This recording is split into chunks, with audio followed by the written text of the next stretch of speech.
Bonjour.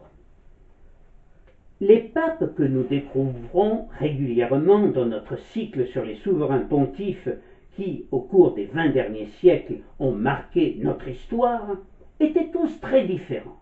Certains hauts en couleur, d'autres plus discrets. Il y eut de saints hommes, mais aussi des perfides, des cruels, voire même des criminels. Mais ils sont le reflet de l'humanité, capables du meilleur comme du pire, à l'image des grands dirigeants de ce monde. Comme eux, ils connaissent les guerres, les invasions, les persécutions, les pandémies, les croisades, les révolutions. Ce sont, pour la plupart, d'inlassables bâtisseurs, et ils traversèrent les siècles avec l'inépuisable volonté de concilier le monde et leurs convictions. Jusqu'au milieu des années 300, ils vivent dans la clandestinité, ou presque. Malgré des périodes de rémission, l'Église qu'ils représentent est en proie à d'incessantes persécutions. Après une période d'accalmie, avec l'édit de tolérance de Galien de 260, les supplices des chrétiens repartent de plus belle, sous le règne du pape Marcellin. Accusés des pires forfaits, les empereurs romains se montrent impitoyables envers eux. Néron les accuse d'être responsables du grand incendie de Rome et les livre aux fauves dans les cirques, et Dioclétien fait détruire tous les édifices de culte chrétien et torturer tous ceux qui n'entendaient pas se soumettre. Les cas de martyrs sont alors très nombreux, le plus célèbre étant sans doute celui de saint Sébastien, que les peintres de la Renaissance représenteront le corps criblé de flèches. Quant à Marcellin lui-même, il aurait été martyrisé avec plusieurs de ses compagnons en 304. Mais son martyre reste très controversé. Pour certains, sa mort fut héroïque, et il est l'un des derniers papes morts martyrs. Pour d'autres, il aurait finalement renié la foi chrétienne afin d'échapper à une fin cruelle. Ce qui est certain, c'est que la persécution des chrétiens se poursuivit pendant plus de 3 ans. Et ce n'est qu'à la fin de celle-ci, avec la mort de Dioclétien, que le clergé romain put élire un successeur à Marcellin. Romain de naissance, Marcel, le nouveau pape, était celui que tous les chrétiens attendaient après presque 4 ans de vacances du siège apostolique. Un simple prêtre, humble et bon, très estimé par l'ensemble de la population romaine, mais aussi déterminé et bien décidé à relancer la foi chrétienne et à ouvrir l'Église à tous. Il est déjà considéré par les chrétiens comme un saint. Il faut dire qu'il était très généreux avec les pauvres et les opprimés, et on appréciait sa sagesse et son intégrité. Dès le premier mois de son pontificat, il commence à réorganiser l'Église de Rome en 25 titres, situailles, on dirait aujourd'hui paroisses. Des prêtres qu'il en nomma titulaires, ils sont chargés de baptiser les nouveaux convertis, d'administrer la pénitence à ceux qui, du paganisme, passeraient au christianisme, et de ramener dans le giron de l'Église les hérétiques et les relapses. Ils doivent aussi veiller sur les cimetières chrétiens régulièrement profanés. Marcel créa également 21 évêques et 2 diacres. Son court pontificat fut marqué par le problème des lapsies. Ces chrétiens, qui avaient renié leur foi sous Dioclétien, par peur des persécutions, et qui souhaitaient à présent réintégrer l'Église. Mais le problème, c'est qu'il n'entendait pas faire pénitence comme l'exigeait Marcel. Le pape Marcel était certes bon et généreux, mais il se faisait un devoir d'imposer à ces chrétiens qui s'étaient montrés pusillanimes cette démarche préalable. Le repentir d'abord, l'absolution ensuite. Il existait en fait deux types de lapsis, chacun d'eux correspondant à une action que leurs persécuteurs leur demandaient d'effectuer pour renoncer à leur croyance. Les turificati, ceux qui avaient brûlé de l'encens pour honorer les dieux païens, et les sacrificati, ceux qui avaient fait un sacrifice. Ces deux types de lapsis devenaient les libellés dès lors qu'ils avaient reçu des autorités impartiales un billet, libellus, attestant qu'ils avaient satisfait à cette obligation. Les lapsis considéraient que le reniement de leur foi n'était qu'apparente et qu'au fond de leur cœur, ils l'avaient conservé.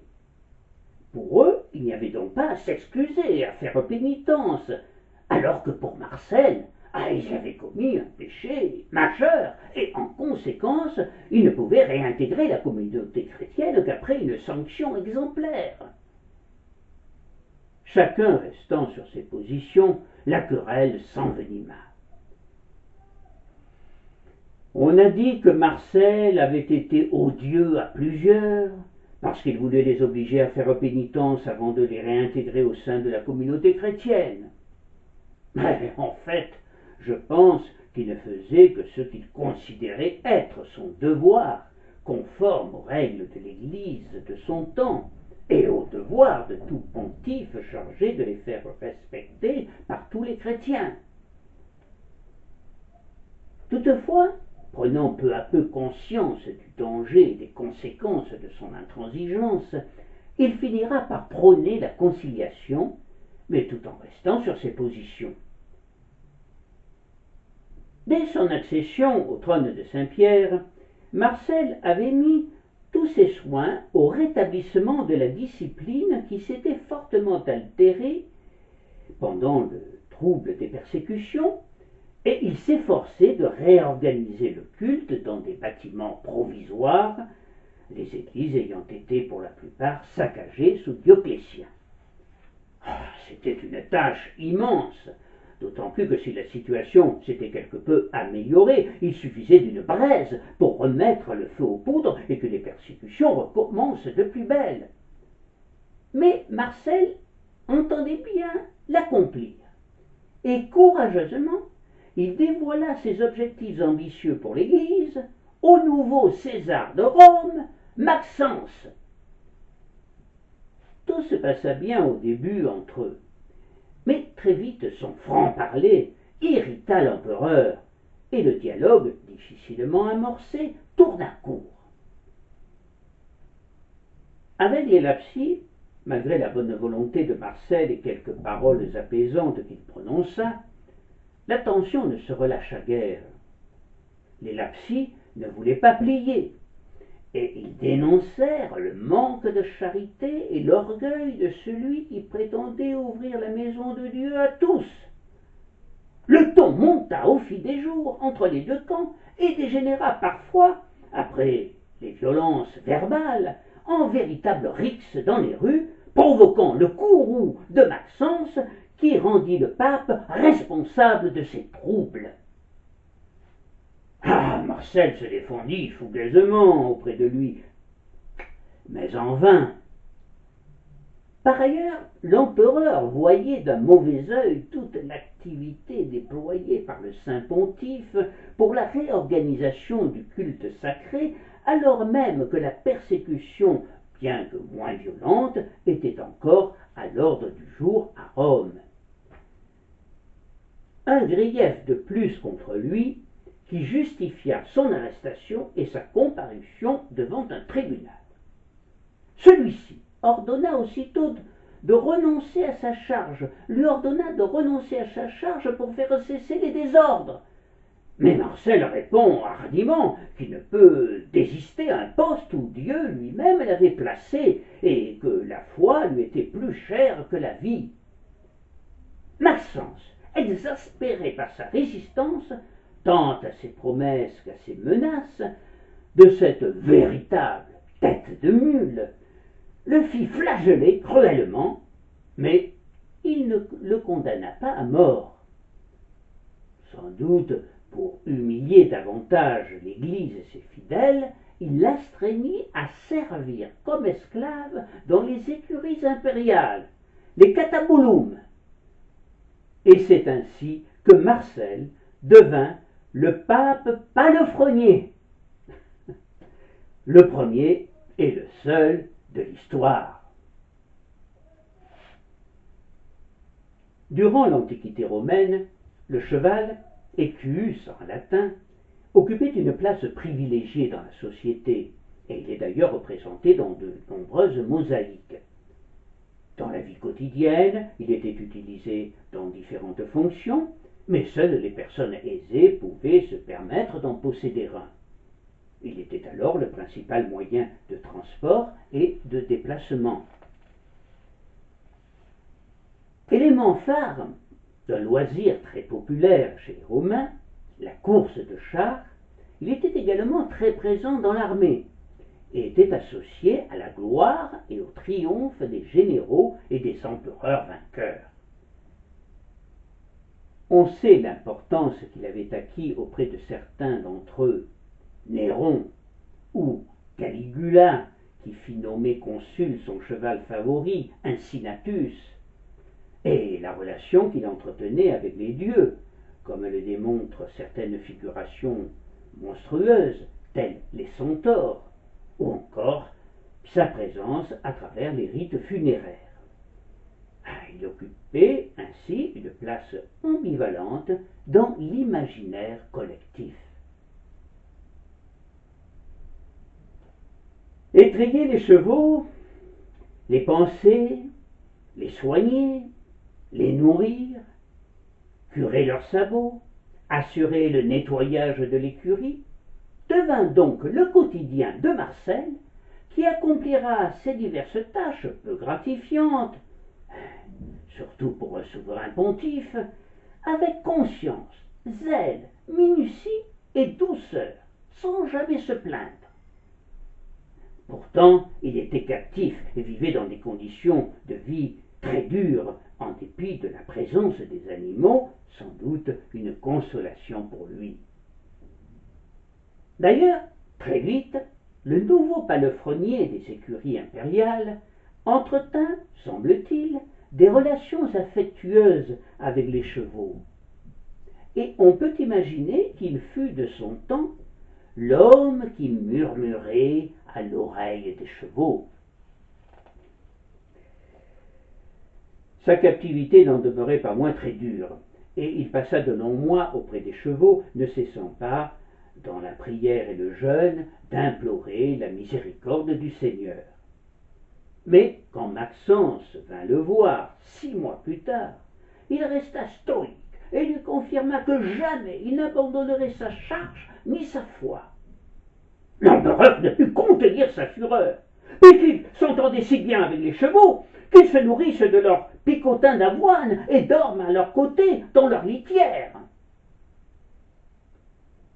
Pendant des mois, Marcel vécut dans cette éprouvante captivité.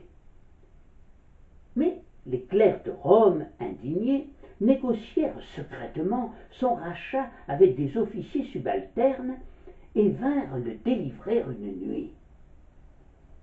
Une pieuse chrétienne, nommée Lucine, qui depuis 19 ans avait persévéré dans la viduité, lui donna asile, et bientôt sa maison devint un titre paroissial de Rome, sous le nom de Marcel, où les fidèles commencèrent à se réunir secrètement et où le pape, bien qu'affaibli par toutes ces épreuves, prêchait. Néanmoins, malgré toutes les précautions prises, Maxence finit par être informé. Et de nouveau, Marcel fut arrêté et condamné une seconde fois à servir comme palefrenier, cette fois-ci dans un haras établi sur l'emplacement même de l'église, et dans des conditions de vie encore plus spartiates, presque nu, à peine vêtu d'un cilice.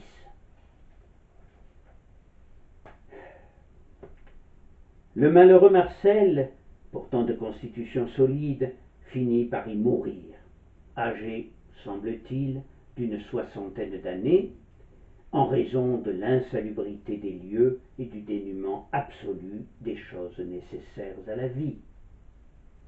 C'était le 16 janvier de l'année 309, après seulement 7 mois et demi de règne effectif sur le trône de Saint-Pierre.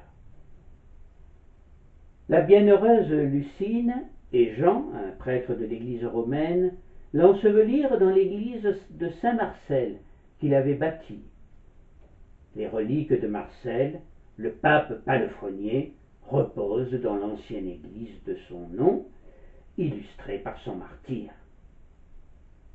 Il fut le dernier des papes persécutés et demeure aujourd'hui encore le saint patron des palefreniers et de tous ceux qui s'occupent des chevaux.